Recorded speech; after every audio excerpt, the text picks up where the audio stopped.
गरीबदास जी खुद कहते हैं कि पूजें देई धाम को और शीस हिलावे जो, गरीबदास साची कह हद का फर है सो। बिना गुरु के संपर्क से कट जाने के बाद आप चाहे उस धाम में जाकर बस जाइए, आपकी मुक्ति नहीं हो सकती। और यही बीमारी हमारी खत्म नहीं होती, जिसके कारण हम चौथे युग में चक्कर काट रहे हैं, दुख पा रहे हैं।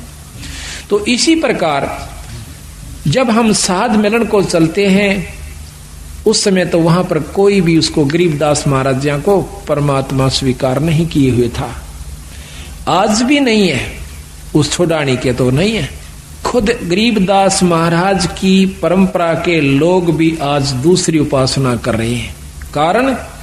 कारण यह है कि उनको ज्ञान नहीं कि गरीबदास के प्रबल शक्ति थी। बाकी दूसरा गांव 90% व्यक्ति यही मान रहे हैं कि ये तो इनका दादा परदादा था, ये तो ज्ञात मानस है, इसमें थोड़े बहुत मान भी रहे हैं।